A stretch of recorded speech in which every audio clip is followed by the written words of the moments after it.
Welcome to the Softland Central Podcast, your home for market entry knowledge and resources.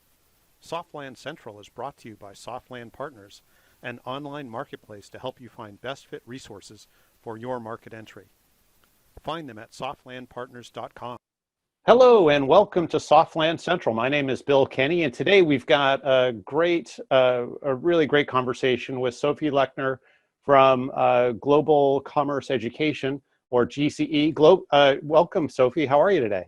Good. Thank you. Thanks for having me, Bill. Oh, it's so great to chat with you today. And I've really been excited about this conversation. Obviously, we've gotten to know each other a little bit, but I'd love to hear more about not only GCE, and we certainly want to have a little bit of context for our audience in terms of as we get into a conversation around U.S. market entry, but also a little bit about your background would be great. So if you don't mind, maybe a little bit about GCE and then about yourself. All right, cool. So Global Commerce Education is a company that I founded a few years ago to help businesses from outside the U.S. who want to enter the U.S. market.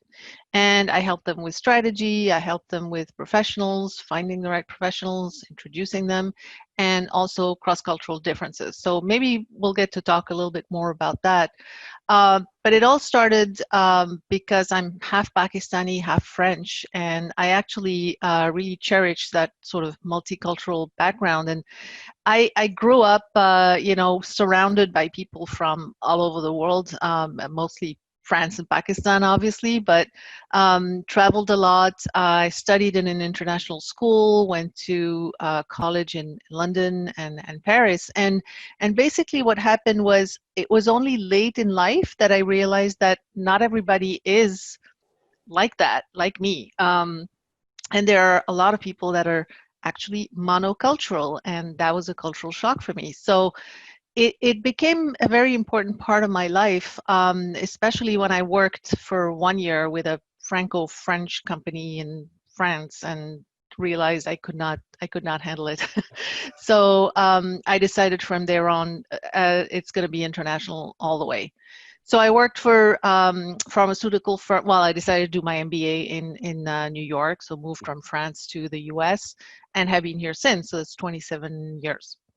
And I worked in the pharma industry for 10 years at Pfizer, and then more different companies, Bayer, etc. So after about 17 years of corporate life, I wish I'd realized sooner, but whatever. I realized, no, I have to just be on my own, do my own thing. And so I started Global Commerce Education. Cool. And are there particular industries or stages of company that you most sort of are suited for or most enjoy helping? Yes. So it's really, I mean, there's two things. The core of my business is really helping companies that have already, some good success in their home market, maybe have exported to a couple of countries, maybe even have operations in a couple countries, but for whatever reason have not yet cracked the US market. So, they need to have sort of a sizable, a good enough, big enough team, let's say, so that they can handle, taking care of their home market while really having at least one person dedicated to the US market. In terms of industry, I don't really have, I have a few pet industries, but what I do really applies across the board. So I've had clients from, I don't know, healthcare, medical devices, even pharmas that were early in the process, furniture companies, sort of it goes across the board. Wow. Yeah, very diverse. So let's get into our topic, which is really about kind of dissecting U.S. market entry a little bit. And when you think about the challenges that you see quite often and maybe are the most prevalent or nagging challenges for market entry, what comes to the top of the list for you? So I see really three main sort of categories of problems, besides the obvious ones, which are, people not planning for long enough or enough money, which I'm sure a lot of your guests, bring up and you've experienced yourself. So there's that. But in terms of strategy, what I find is really problematic is a lot of people coming to the market don't realize the wide array of strategic options that they have to enter the market. So a lot of clients come to me and they say, I want to find a distributor, find me a distributor, I need distributors. Okay, fine, that is a very widespread mode of entry, but it's not the only one. So sort of educating, and the word education in the name of my company is there for a reason. I'm my philosophy of work is really to educate people to do it themselves while I'm helping them. So I usually educate the companies very much about the different options. So there's the formal options that are open, but also thinking creatively, looking at the market, looking at the competitors, and really finding innovative ways of sort of entering the market is really, really important. So that's one thing. The other is, I wouldn't call a mistake, but sort of a chronic problem, which you're extremely well aware of, obviously, is the ability to find the right professionals for you. I mean, it's a red ocean out there in terms of finding professionals, and it's very overwhelming. And you see these CEOs who are competent people or managing a company, and then they're looking for a lawyer, they're looking for somebody to help them with XYZ, and it's like, where do you look? As soon as you open the internet, there's 50 million options, and how do you even choose who is the right person? So there's a lot of horror stories, which could be about somebody being incompetent, but most of the time that's not the issue, neither incompetence or dishonesty, although that's important to test for. But just finding a professional that is adapted to your company size, your company philosophy and sort of culture, as well as having the right, obviously, expertise. And one thing that is the most overlooked, I find, is finding professionals that have dealt with people from your country. Because there's a lot of things, when you come to a professional, you say, well, I need this, I need a contract. Well, maybe that's what you need. Maybe that's totally not what you need, because in your own country, that's how it works. I have a great example. Do you have time for that? Yeah, please go ahead. I met someone she was coming over as part of a delegation, so she wasn't a client of mine, but she was selling a food product. It was a sauce, that whatever. And she had set up meetings all across the country with distributors, as I said, the obsession. And when I spoke with her, I sat down with her on the first day of her trip as sort of an introductory meeting. And as soon as I spoke with her, I realized, she needs to speak with a certain type of food broker, but she didn't know those different subtleties. She was selling to distributors in her own country. It was the UK in this instance. And so these are the kinds of things, she wasted all that budget and all that time and all those conversations, and those distributors, like, they didn't even know what she wanted to talk about. So, those types of things in terms of the distributors. And we can talk about the cultural difference. That's like a huge, the biggest. Right. So I'd say the third biggest issue, and that one's like, finding the right professionals is hard. Everybody knows it's hard. Cultural differences, people don't even look at them. Every time I go to a webinar or a meeting or any kind of gathering of people in the international, trade arena, as an afterthought, the last thing that's mentioned is like, oh yeah, and there's the cultural differences you got, of course, that's important.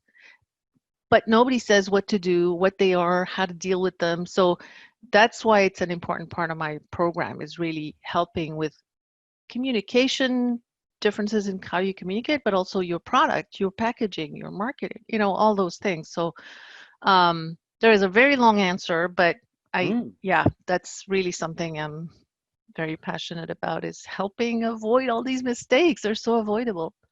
Yeah. So, and just a follow up on particularly the cultural awareness and adaptation.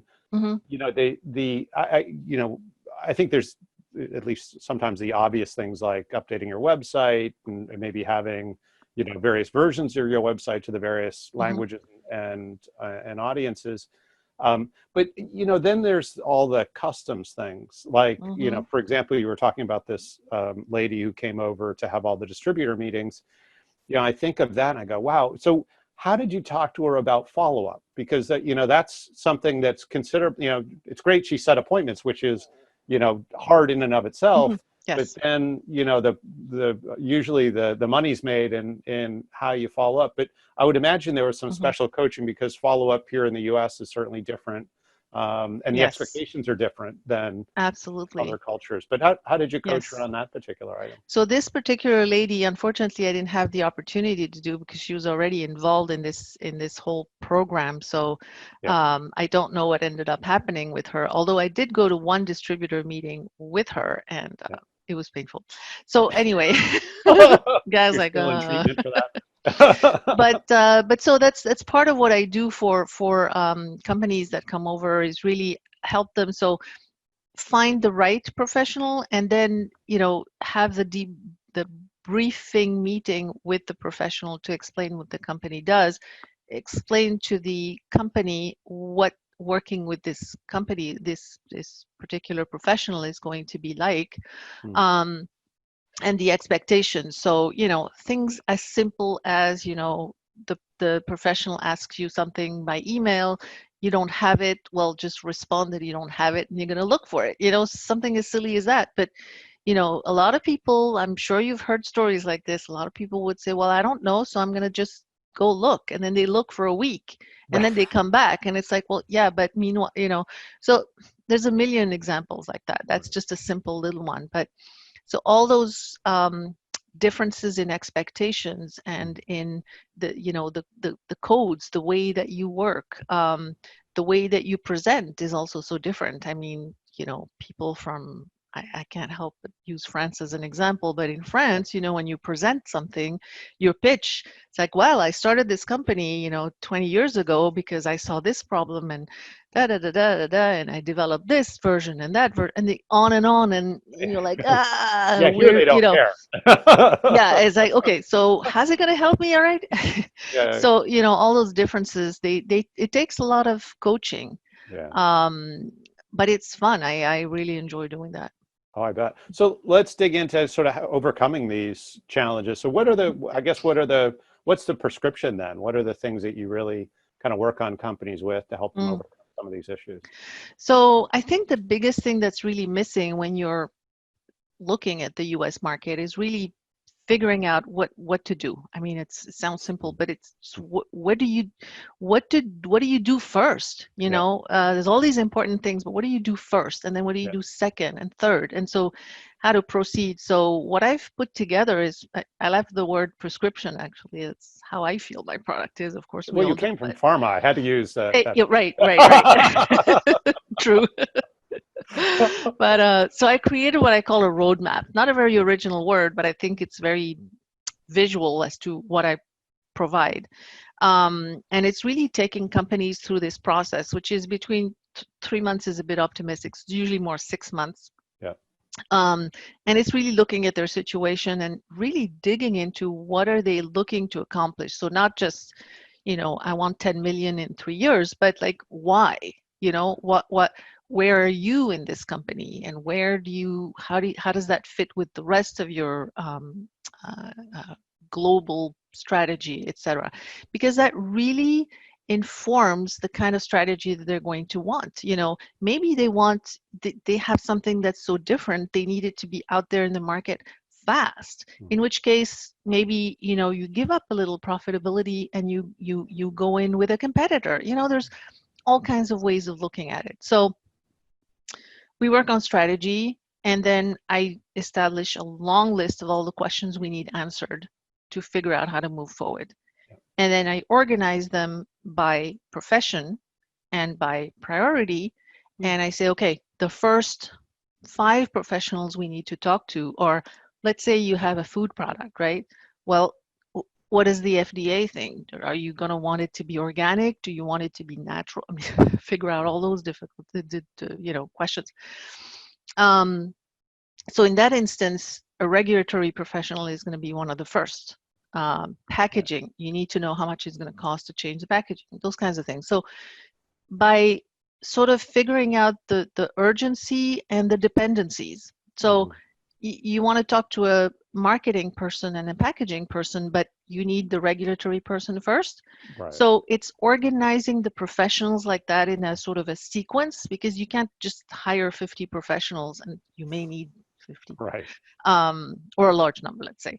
You can't hire them all at the same time, and then it's going to be overwhelming. So it's organizing all of that. And then for the first few professionals within the package, that's the first 6 months, is really helping figure out what are the questions to ask, how do you, so I go to the meetings with them to facilitate that and make sure, because there's so many misunderstandings that happen there, at that stage.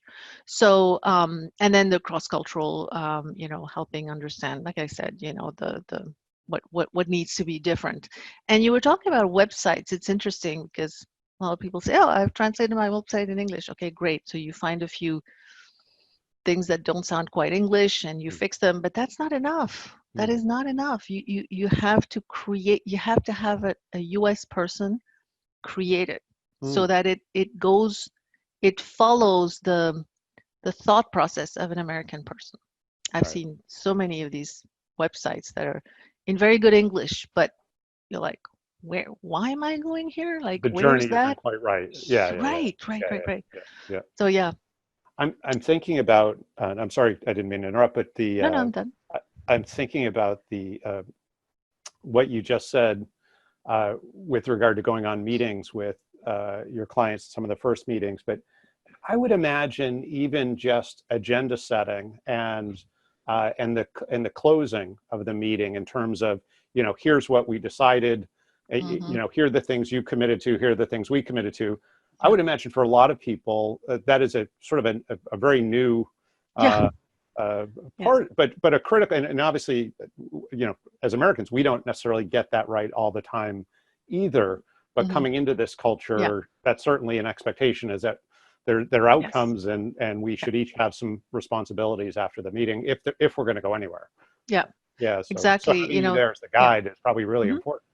Absolutely. It is. It's critical. And a lot of times, the conversation starts going, and I stay in the background because I've, trained them before. So I'm like, you know what to do. But sometimes I have to put things back on track because you're right. I mean, they start going into this tangent and that tangent. And I'm like, okay, so what did we decide on this one before we move here?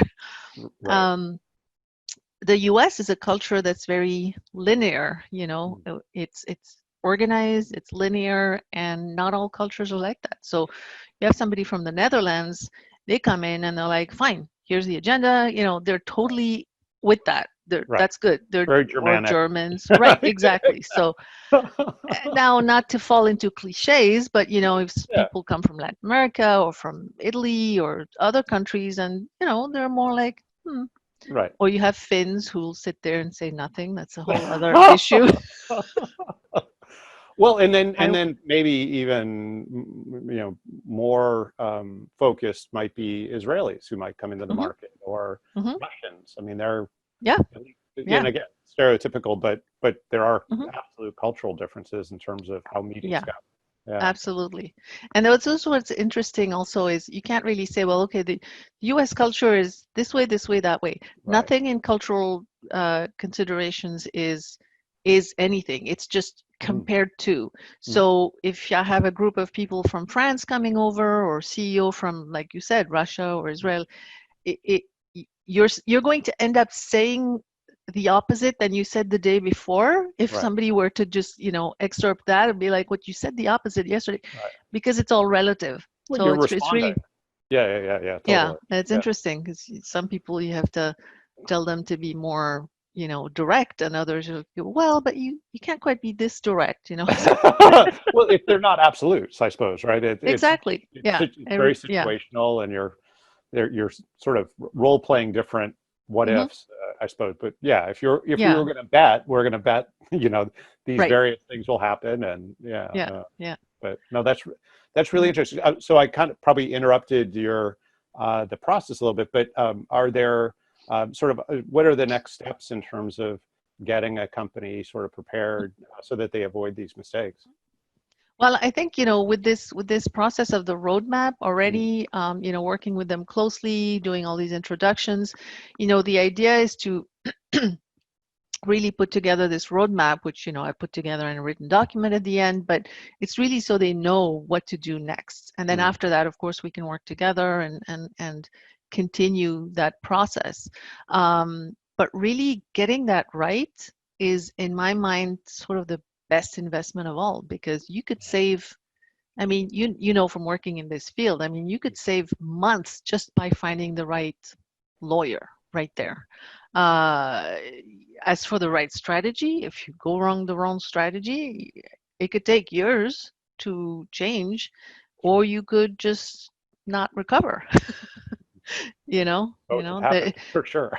Yeah, there was a textile company, not a textile company, a company from Turkey who did shawls, like big, throws, I guess you call them. And she was very excited because she had a contract with a big, I won't name it, but a big chain, not a Walmart, but sort of in that realm. And after a year or 2 years, she's like, came to us, it was already all done. And she came to us and said, well, these margins are killing me. It's like, minute. So I would like to, I said, well, what are you looking for? I'd like to start selling to, like it's a luxury product. And it was, but, it's a bit too late at that point. So anyway, she wanted to sell this luxury product at a, 10 times the price in small boutiques, which Wow. would have been the perfect, I mean, I saw the product. It was totally would have warranted that. Hmm. So it would have been the great strategy, but it's too late by that point. You have an image, so rebranding, repricing at that point, they couldn't do it. So Oh, you oh, want to get that's it right tough. the first time.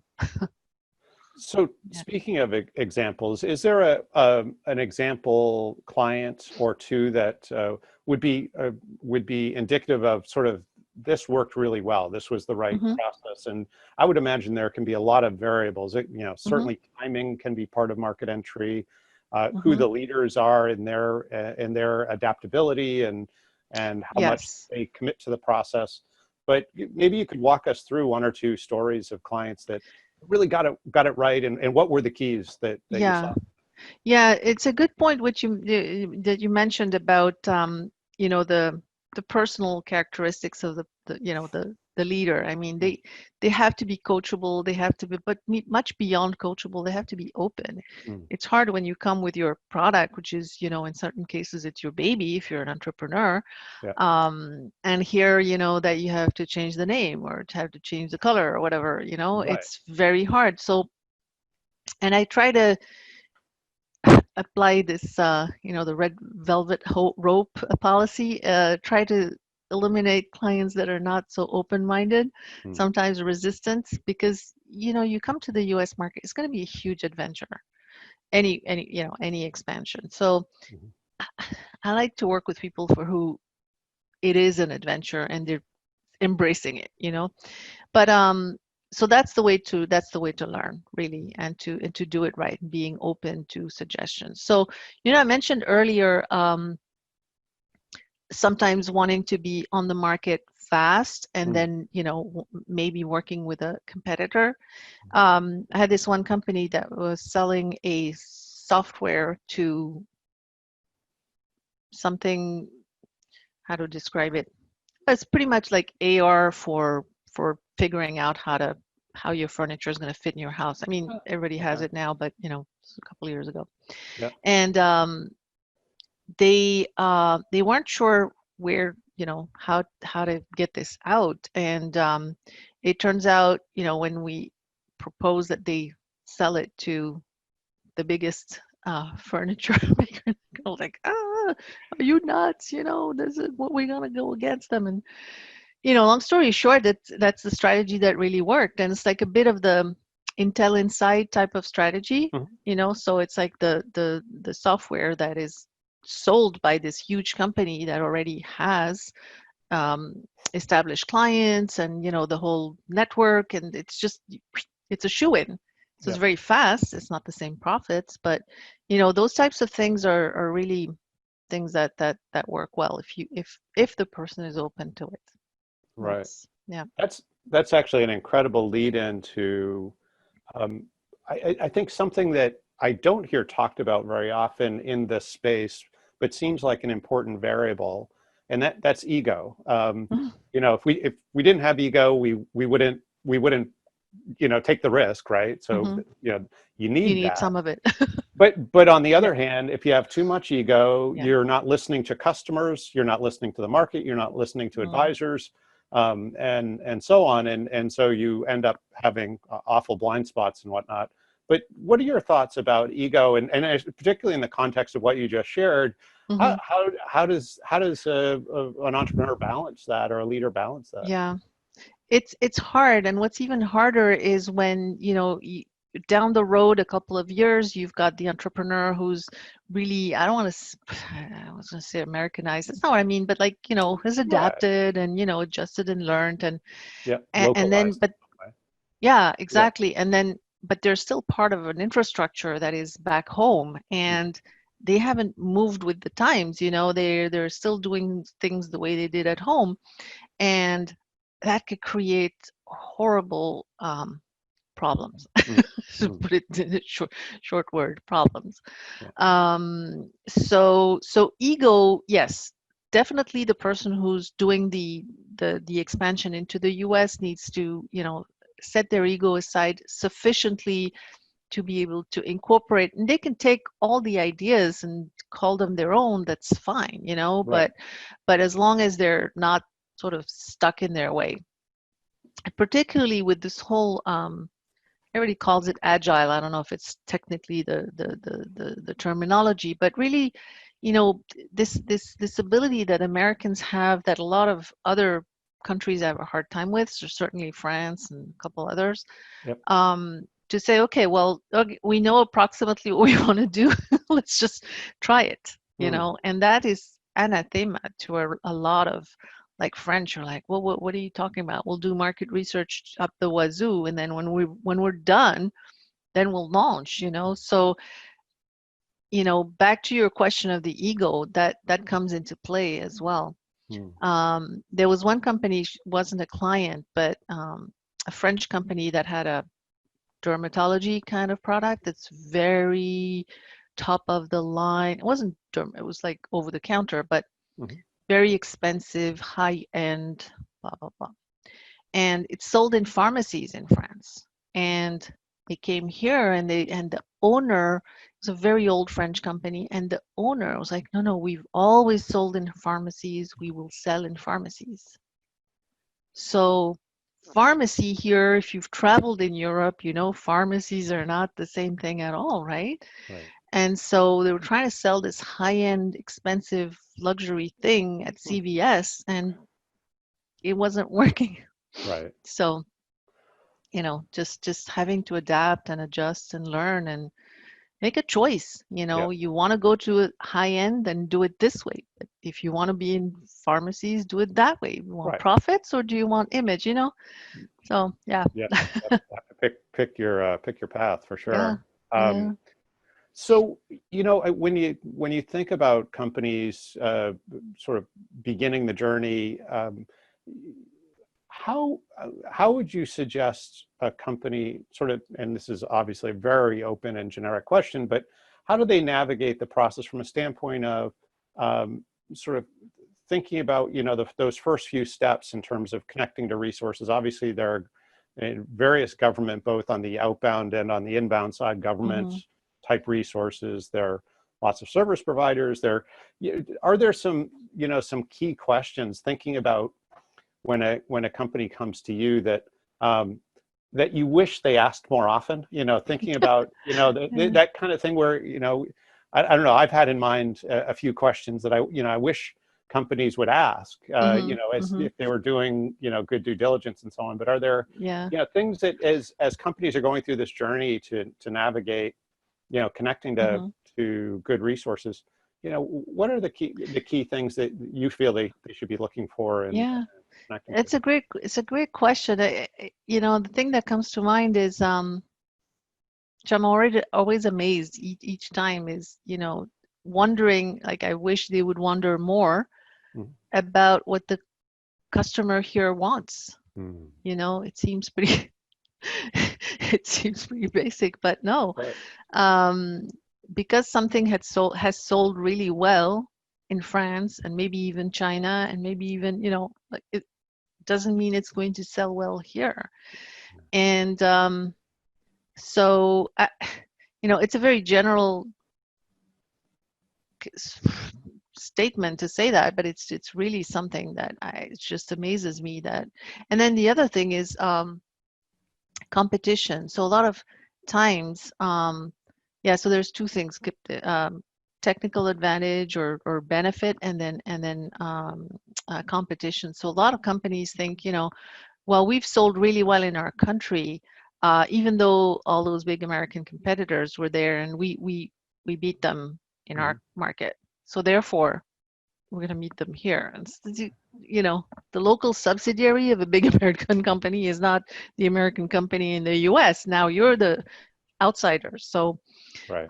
really underestimating, but underestimating the competition, I don't mind because I'm here to help you figure Mhm. it out.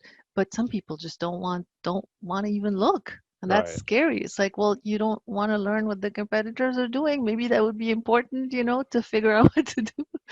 Um, and then the other thing that I find is a big problem often Mm. um, is the importance put on the quality of the product. So if you're, Right. you already know. So the product is really superior. That's great. Yeah. But, and it's very hard to swallow talking about egos, Sure. it's hard to swallow that, well, yeah, but maybe the consumer doesn't care that it's so much superior, or maybe they care about other benefits. Maybe they Yeah. value the convenience Right. and your competitor has better convenience. And so maybe your technical advantage is not so important. So those are some things that are, you got to go back to the drawing board and really help put things, because a lot of times the companies come and they have all these ideas already, Yep. and they've figured out in their minds they want a distributor and they want to be in the luxury, whatever. They have these ideas, and you have to sort of make them go back and you know analyze what they actually really really want. It's like Mm. coaching. Right. It's Right. really coaching them through. So do you, I would imagine at times, the, I guess my reference here is it's really hard to talk somebody out of an idea, unless they frame it or can evolve to frame it more as a hypothesis. Mm, Um, how do that'd be and nice. certainly coming from the clinical world, that's probably a whole Mm, experimentation process, probably very familiar. But do you is that part of the process? Is okay, here's our thesis. We're coming in with these assumptions, mhm. and reframing it so that instead of these whatever those assumptions are as being held as fact, they're really held as this is our first iteration, Yeah. and here's the roadmap to test these assumptions, Mhm. and then we'll Yes. continue to no matter we're 100% sure they're not 100% right. I mean, that's the one Right. thing we know, and so Or how, wrong, but yeah, yeah, exactly. and yeah. Yeah. So what's the pathway to developing greater Yes. certainty? Is that Um, that's a very, very important conversation, or mm. conversations usually. Right? And I have to say, over the years, I have come to understand that you need to, that me as a Yeah. advisor need to go to where they are and sort of take them gradually. So Right. there's a lot more of the coaching approach that has entered my my way of working Sure. over the Very years. Socratic. Right. So do Yeah. that. Hopefully, I have evolved. So so yeah, it's Hmm. you have to phrase it differently. And usually, one of the first things that I suggest doing is it's a small validation audit, and it's really a number of interviews, and you can present it as to validate what you've said, so okay, so that you're not disagreeing, Yeah. and then you let the interviewees do the work for you. Right. Drive the Yeah. decision making, and yeah, no. I mean, you ask the questions and you're just verifying, and then that allows you to bring a different hypothesis or to question it, but it's not just you as the advisor doing that. It's Right. you've got some backing from some people, and then you say, okay, well, we'll research this more, but it's but that's where having someone who's willing to listen Hmm. and willing to explore makes all the difference. It really does. And probably has the experience to know, Yeah. maybe they've entered other European markets or other Hmm. Asian markets or whatever, and they've Yeah. had the experience to know that Hmm.